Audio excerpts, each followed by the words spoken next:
Disney's A Christmas Carol, the movie storybook.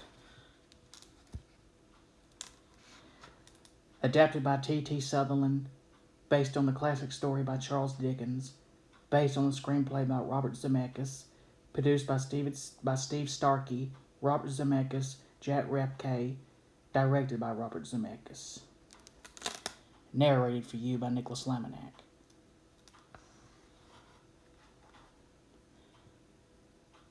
Marley was dead to begin with. He lay in his coffin with his pale hands folded.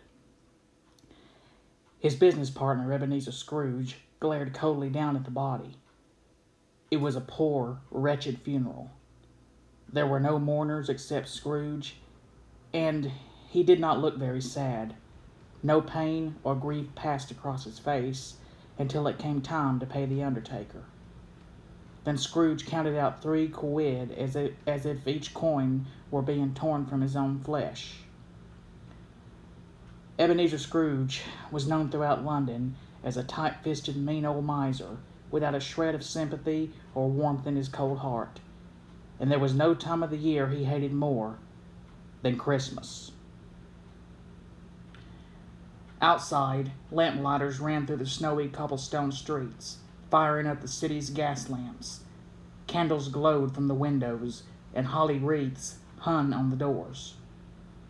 This was London in the year 1836, and it was Christmas Eve. Scrooge stomped through the merry crowds with a horrible scowl on his face. Nobody spoke to him. The beggars did not dare ask him for pennies. Children ran the other way when they saw him coming. No one wished him a Merry Christmas. This was how it was, and how it continued to be for 7 years following Jacob Marley's death. And then on Christmas Eve, exactly 7 years later, something new happened.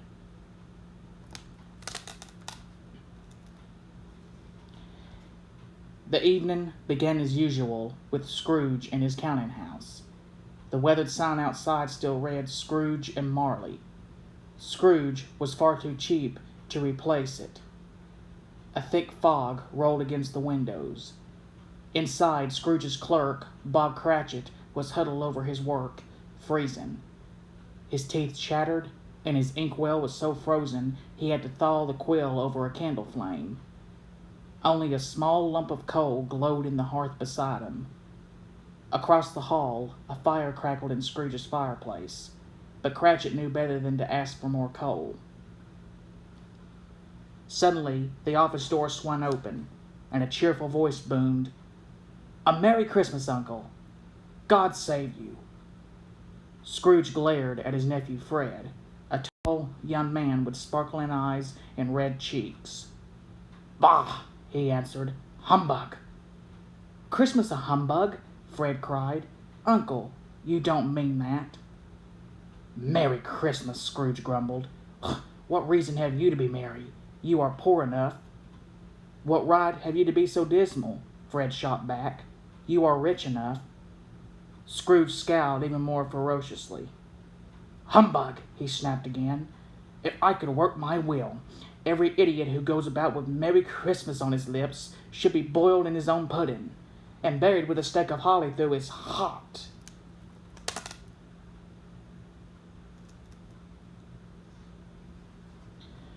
"Don't be angry, Uncle," Fred said charmingly. "Come, dine with us tomorrow." Scrooge's cold eyes turned even colder. "Good afternoon." "Merry Christmas, Uncle," Fred called as he backed out of the office. "Good afternoon," Scrooge shouted. "And a happy New Year," Fred called before vanishing out the door. The rest of the day, visitors did not fare any better. 2 gentlemen stopped by looking for donations for the poor, only to be shouted out by an angry Scrooge. A tattered young boy knocked at the door, singing and shivering, only to be chased off by Scrooge in a rage. Finally, 6 o'clock came, and Cratchit rose to leave. Scrooge fixed him with a fierce glare. "You'll want all day tomorrow, I suppose," he growled. "If quite convenient, sir," Cratchit said politely, putting on his hat. "It's only once a year." "It's not convenient. "And it's not fair," Scrooge grumbled. "Be here all the earlier the next morning."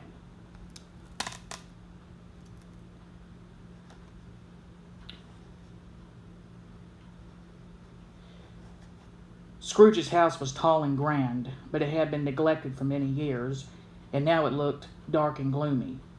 Scrooge shuffled through the rusty gating up the path, fumbling for his key. In the center of the front door was a large bronze knocker shaped like a simple orb.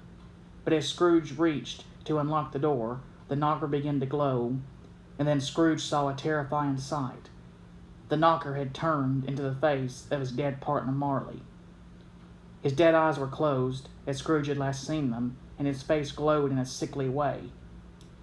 Scrooge reached with trembling fingers to touch Marley's face. The eyes flew open. Scrooge shrieked and fell on the icy stoop. When he jumped back up again, the door knocker was once more an ordinary one. Scrooge hurried inside, slammed the door, and triple locked it behind him. Surely it was just his imagination. He lit a candle and climbed the stairs, shivering as shadows gathered menacingly.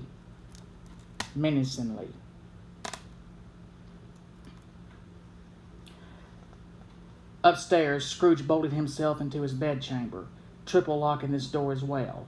He changed into his nightgown and slippers and huddled in his armchair beside the tiny fire. He thought he saw Marley's face everywhere, in the shadows, in the tiles of the fireplace, in the flickering flames. And then all of a sudden, Scrooge heard a horrible creaking sound. He froze, listening. His front door was swinging open. Scrooge stopped breathing. His heart pounded with terror. Someone was inside his house. Clank, clank, clank. A rattling sound echoed through the house as if someone were dragging heavy chains up the stairs. Thump, thump, thump. Footsteps. Someone was coming up the stairs and down the hall, closer and closer toward Scrooge's chamber.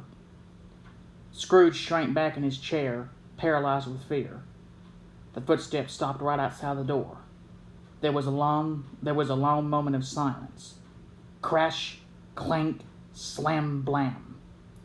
A glowing, ghostly apparition, 7 feet tall, sailed straight through the closed door. A heavy chain was wrapped around the ghost's middle, which was laden with huge cash boxes, keys, padlocks, ledgers, and purses, all of them made of ghostly steel.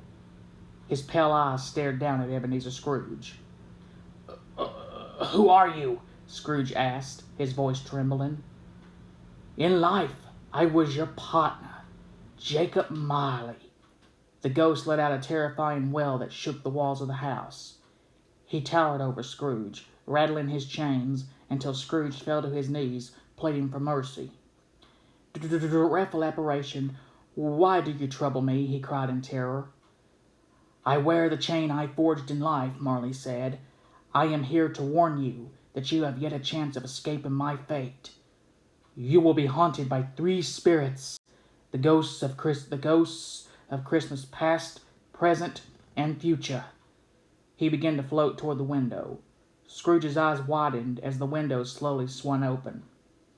"Expect the first tomorrow, when the bell tolls 1, Marley intoned. He drifted out the window. "Look to see me no more." His voice faded. Horrified, Scrooge slammed the window shut, raced across the room, and leapt into his bed, pulling the blanket over his head.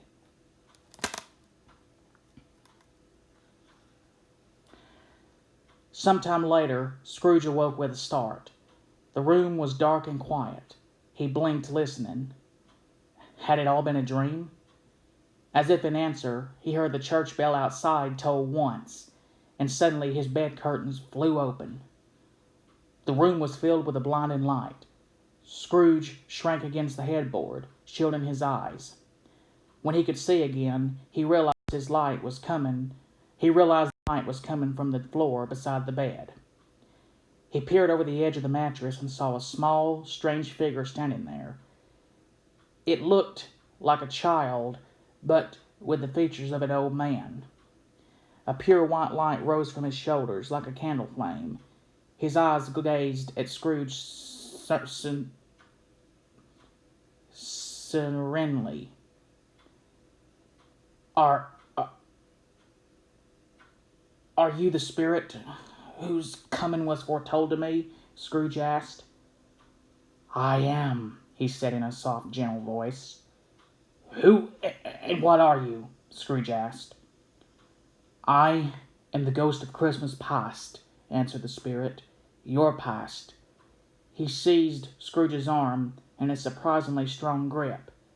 Rise and walk with me. Another blast of light flooded the room. Blinking, Scrooge realized that night had turned to day outside, and that he was floating through the air toward the open window. He clutched at the spirit's arm as they flew out into the sky. They were not over London anymore. A snowy country road had replaced the crowded narrow streets of the city. Up ahead, a river wound under a bridge and past a small village. Scrooge recognized the place with a start. I was born here. The ghost brought Scrooge to an old, red brick mansion. This was my school, Scrooge said, choking back tears. The school is not quite deserted, the spirit said. A solitary child, neglected by his friends, is here still. They flew through the cold entry hall and up a long, dark staircase to a classroom lined with empty desks. Alone in a corner, a boy sat reading. He was 7 or 8 years old. His face was full of sadness. It was young Ebenezer Scrooge himself. Let us see another Christmas, said the ghost of Christmas past, waving his hand. Around them the plaster crumbled and cracks appeared across the windows. The younger version of Scrooge faded into the shadows. A new figure came in and walked between the desks. This boy was 17 years old. His hair was dark and lank, and his shoulders slumped gloomily, but he was still unmistakably Ebenezer Scrooge. A little girl ran into the room after him and threw her arms around him. For the first time, a warmer look crossed the young man's face. My sister had a large heart, old Scrooge murmured softly. She died a woman, and had, as I think, children, said the spirit. One child, Scrooge said, thinking of his nephew Fred, his invitation to Christmas dinner, and how sternly Scrooge had turned him away.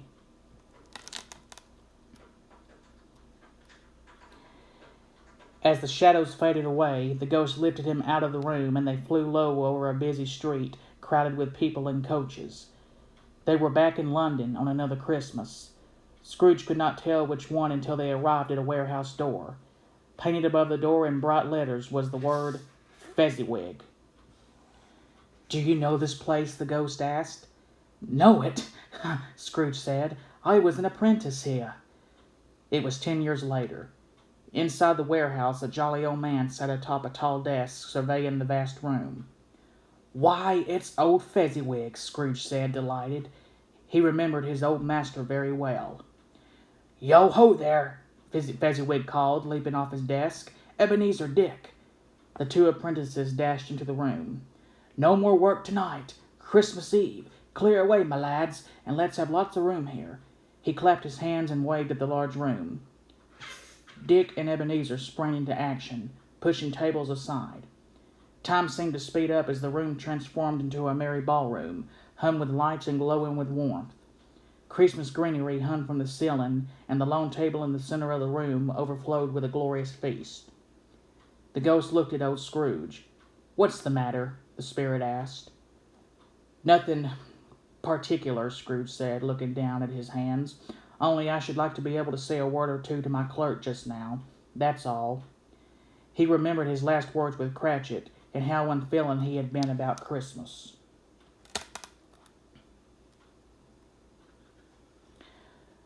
Old Scrooge and the ghost whirled around the room as it filled with the young men and women dancing. The ghost drew Scrooge's attention to one couple in particular. It was young Ebenezer, and he was dancing with a pretty girl named Belle. He couldn't take his eyes off her, and neither could the older Scrooge. Scrooge remembered this moment all too well. He looked away as the couple drew closer together. He did not want to relive the moment when he fell in love with beautiful Belle. "My time grows short," said the spirit. The light around his shoulders flared, and the two of them were transported to Scrooge's own counting house. It was 5 years later. Young Ebenezer was sitting with Belle. She was still as beautiful as ever, but her eyes were full of tears. Ebenezer's face was not as hard as it would later become, but his eyes were greedy and restless. "You've changed, Ebenezer," Belle was saying, brushing away tears. Our contract is an old one. It was made when we were both poor and content to be so. When it was made, you were another man. Tell me, Ebenezer," she said, "if this contract had never been between us, would you seek me out now?" Young Ebenezer did not reply, but Belle could see the answer in his eyes. She buried her face tearfully in her hands. "Ah, no," she cried. "If you were free today, would you choose a girl left penniless by the death of her parents? You, who weighs everything by gain." He turned away from her, bowing his head. "I release you, Ebenezer," Belle said, standing up. "May you be happy in the life you have chosen." And with those words, she walked out of his life. Old Scrooge turned to the ghost with tears running down his face. "Remove me," he begged. "I cannot bear it." He lunged at the ghost, seizing the spirit's cap, and shoving it under his head to hide his flame. But the light could not be forced down, and with a bright explosion, the cap blasted Scrooge into the air. Hanging on for dear life, Scrooge found himself flying up toward the moon and stars. He tried to cling to the cap and the light, but all at once they vanished. The ghost was gone. Scrooge began falling, straight down to the ground. He screamed as he fell. London grew closer and closer below him. He could see the Thames River and the dome of St. Paul's, and then rushing toward him, he saw his own house. He was hurtling right down onto the roof. Scrooge clamped his eyes shut, certain he was about to die. Thud! Scrooge hit the floor of his bedchamber. He staggered to his feet and fell into his bed, rubbing his sore head. Almost at once he heard a loud "Bon," like the bell that had announced the first ghost. Another ghost was coming. Scrooge tried to hide under the covers, but with a violent jolt, his bed suddenly slid across the floor. It jerked to a stop in the doorway and dropped him on the threshold of his sitting room. Scrooge squinted into a glowing red light. The room looked unnaturally huge. The ceiling yawned high above him, and tall windows ran along the side of the room. Every inch of the space was decorated for Christmas. And right in the center of the room was the ghost of Christmas Present.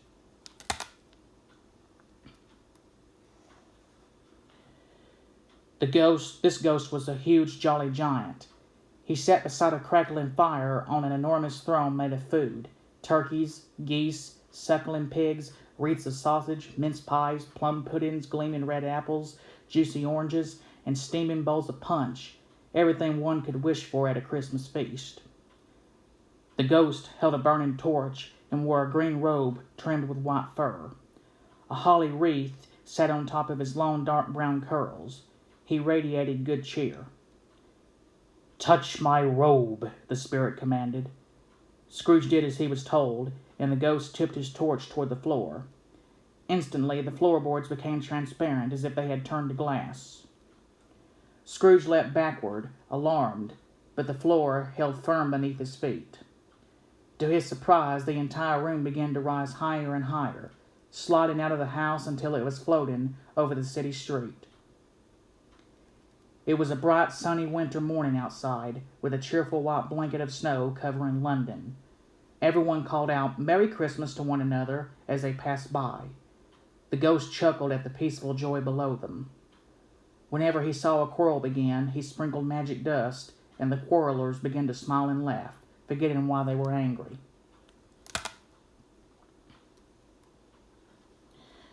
The ghost steered them into a narrow street lined with red brick houses, all of them exactly alike, dirty and crumbling. He stopped above one in particular. Scrooge wrinkled his nose at the poor surroundings. The spirit smiled wearily. "'Tis all your loyal clerk can afford for his meager 15 bob a week." Scrooge realized with surprise that this must be Bob Cratchit's house. The ghost took him inside so they could see the cramped room where the large Cratchit family was gathered, preparing for Christmas dinner. Scrooge's clerk was carrying a young boy on his shoulder, his youngest son, known as Tiny Tim. Tim was small and frail for his 6 years, but he smiled sweetly at all of them. He carried a tiny wooden crutch and wore iron braces on his legs. Bob handed him gently down to the floor and sent him off to wash up. "How did little Tim behave at church?" his wife asked him. "Good as gold, and better," Bob answered. His wife and daughter both had tears in their eyes. Bob's voice trembled as he went on. I believe he grows stronger and more hearty every day, my dear." They nodded, but Scrooge could see they did not fully believe it. Tim was very ill. Scrooge brushed away a tear as Bob reached for the hand of his youngest son. "Kind spirit," said Scrooge, "say Tiny Tim will be spared." "If these shadows remain unaltered by the future," said the spirit, "the child will die."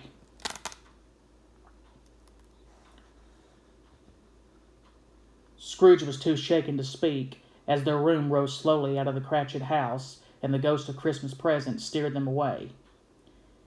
At last the spirit set them down in a parlor familiar to Scrooge. This was the home of his nephew Fred. Fred and his wife and half a dozen friends were laughing over a guessing game called Yes and No. "You are thinking of an animal," said Fred's friend Topper.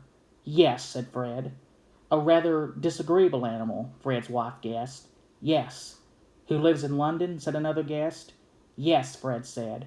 "A horse," guessed one. "A cow," guessed another. "No," Fred answered, shaking his head. "I know what it is, Fred," cried his sister-in-law. "I know. It's your Uncle Scrooge." "Yes," Fred shouted, and everyone began laughing. Scrooge tried to look away, but the ghost forced him to watch. "I'm sorry for him," said Fred. "Who suffers from his ill whims? Only himself. He decides to dislike us and won't come and dine with us, and what's the consequence? He loses a dinner." "Indeed, he loses a very good dinner," his wife announced, causing another round of laughter. "He's certainly given us plenty of merriment, that's for sure," Fred said, raising his glass, "and it would be ungrateful not to drink to his health.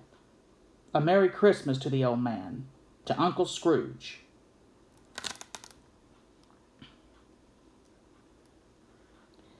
The scene faded as everyone lifted their glasses, and Scrooge found himself inside a huge clockworks with the ghost. All around him, enormous gears and counterweights moved. He could see the vast glass clock face as if he were inside it. The time was 1 minute to midnight. Scrooge realized that the torch was beginning to flicker and die. The spirit was much, much older now. His hair was completely gray, and his face was gaunt and wrinkled. "My life upon this globe is very brief," said the ghost. "It ends tonight at midnight. Hark!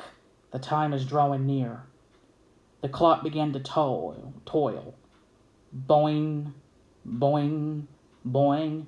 With every strike, the chamber reverberated terribly. Scrooge clamped his hands over his ears and watched in horror as the ghost of Christmas present dissolved into sparkling dust.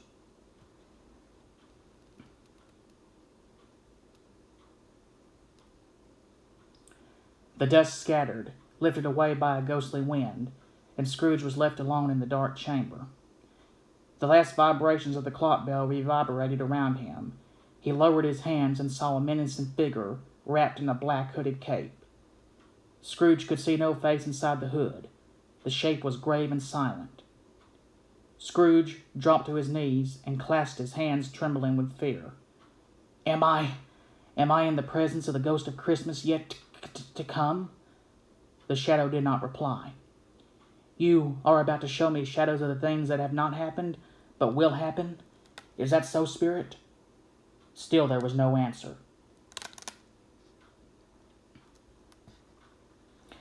"Ghost of the future," Scrooge cried, "I fear you more than any spectre I have seen. But I am prepared. Lead on." All at once the phantom lunged at Scrooge. Scrooge reeled backward and found himself falling down a long, steep staircase.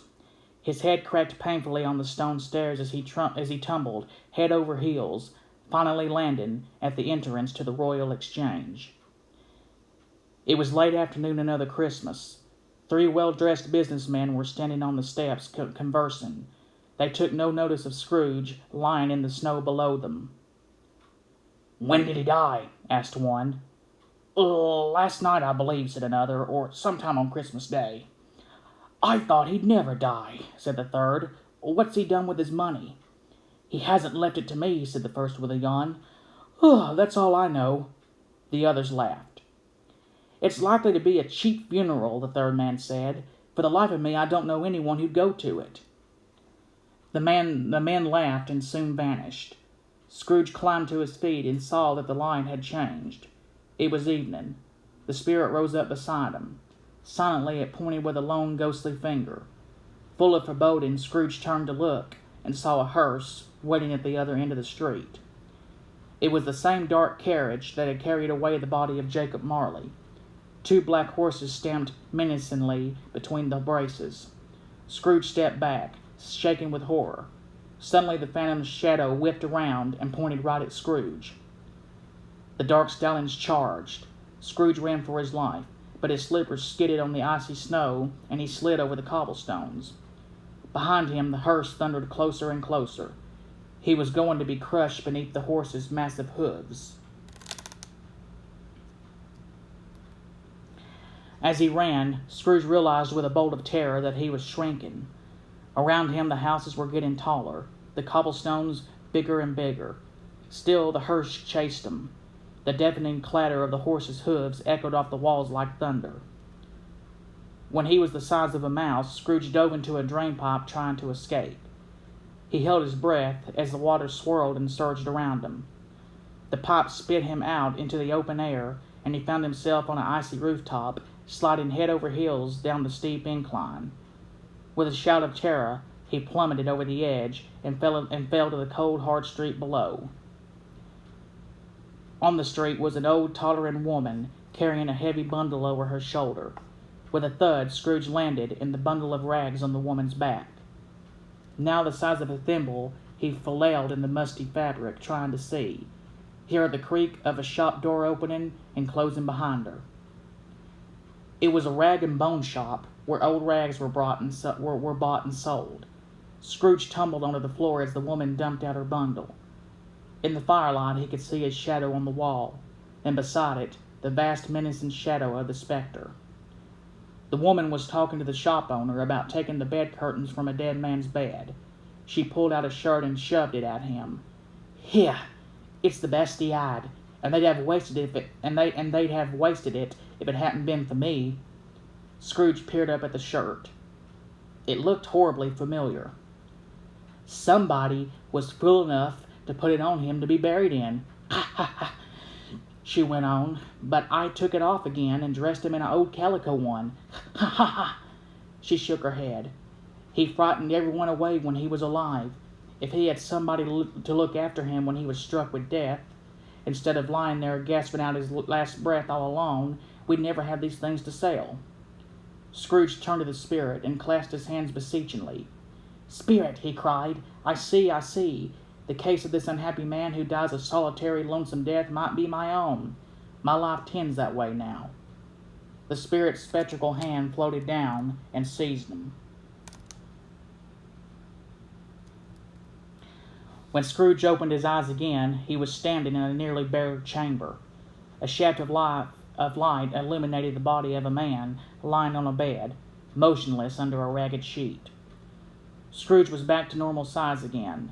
Still in eerie silence, the phantom lifted its hand and pointed at the bed.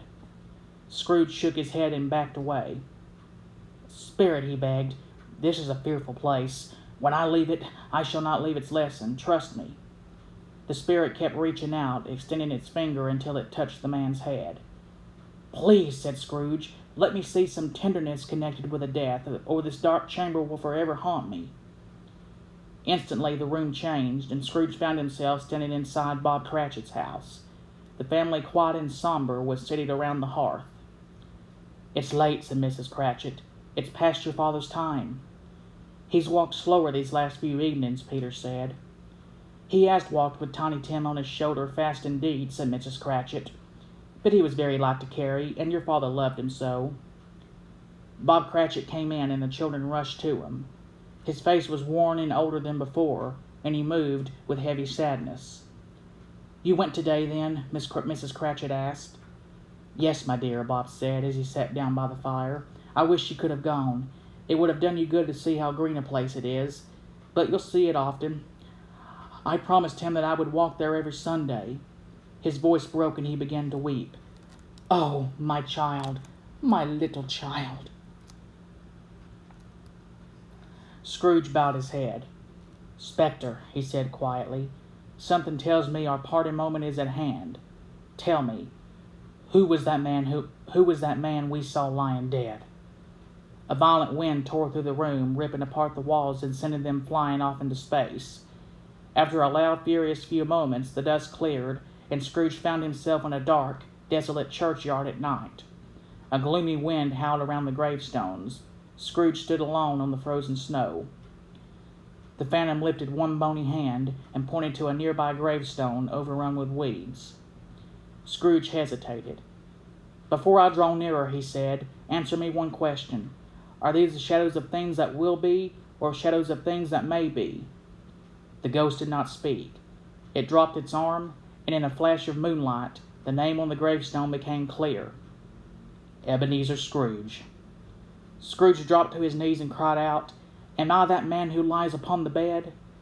The phantom swung its finger from the grave to Scrooge and back again. Spirit, Scrooge cried desperately, hear me, I'm not the man I was. Why show me this if I'm past all hope?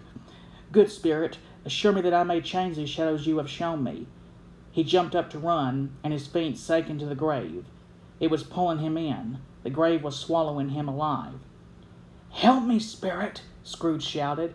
I will honor Christmas in my heart and try to keep it all the year. Oh, pray, Spirit, tell me I may sponge away the writing on that stone. The grave crumbled into a pit, and Scrooge fell into the hole, falling past dark earth walls and toward the open coffin at the bottom. He closed his eyes just before impact, and whump! He jolted to an abrupt stop. Scrooge opened his eyes. There was wood below him, but it was not a coffin. It was his own bedroom floor. With a joyous yelp, Scrooge untangled himself and leapt to his feet. He threw his arms around the bed curtains and cried out, They are here! They are here! I'm still here! He began dancing around the room and then noticed that it was daylight outside. Joyfully, he ran to the window and threw it open. Golden sunlight sparkled across the snowy street. Church bells sang out in the distance. Scrooge breathed in the cold, crisp air. He was alive. Below him, a young boy was pulling a sled through the snow. What's today, my fine fellow? Scrooge called down. Today, the boy answered. Why, Christmas Day. It's Christmas Day, Scrooge sang out. I haven't missed it. The spirits have done it all in one night. He called down to the boy again. Hello, my fine fellow. Do you know whether they've sold the prize turkey that was hanging there? The one is big. Went. Hello, my fine fellow. Do you know the poulterers on the corner? Do you know whether they've sold the prize turkey that was hanging there? The one as big as me, asked the boy. It's hanging there now. Is it? Scrooge said. Go and buy it. Bring it here, and I'll give you a shilling. Come back in less than 5 minutes, and I'll give you half a crown. The boy flew off like a shot. Scrooge rubbed his hands in delight. I'll send it to Bob Cratchit. He shan't know who sent it. It's twice the size of Tiny Tim. Scrooge practically flew down the stairs, singing and laughing. He threw open the front door and shouted, Merry Christmas, into the street. He kissed his door knocker, remembering the face of Jacob Marley, which had begun his ghostly adventure. When the boy came struggling back with the poulterer and the turkey, Scrooge paid for a carriage to take them to the Cratchits, and then he set off down the street to church, dressed in his best clothes, calling out Christmas greetings to everyone he saw, and dropping coins in the carolers' cups. That night he went to his nephew Fred's. He was nervous that he would not be welcome, but Fred's wife gave him a warm hug, and Fred shook his hand so vigorously. Scrooge nearly fell over. There was wonderful food and lots of laughter, and Ebenezer Scrooge had a very merry Christmas indeed. The next morning, Bob Cratchit was 16 minutes late to work. He slunk in and hurried over to his desk, but Scrooge was watching for him. "Cratchit," he bellowed from his office, "what do you mean by coming here at this time of day?" I'm very sorry, sir," Bob said, coming to Scrooge's door. "I am not going to stand for this sort of thing any longer," Scrooge shouted, "and therefore I'm about to raise your salary." He started laughing. Bob Cratchit could not believe his ears. Had his master gone mad? What had happened to miserly old Mr. Scrooge? "A Merry Christmas, Bob," Scrooge said, clapping him on the back. "A Merrier Christmas than I've given you in many a year. I'll raise your salary, and do whatever I can to help your struggling family." He poured coins into Bob's hands and sent him out to buy more coal to warm the office. Walking past the window, still in shock, Bob glanced in and saw the strangest sight. Mr. Scrooge was dancing. And Scrooge was better than his word. He did all that he said he would and more. To Tiny Tim, who got well, Scrooge was like a second father. He became as good a friend, as good a master, and as good a man as London ever knew. And it was said of him that he knew how to keep Christmas well. As Tiny Tim said, God bless us, everyone. The end.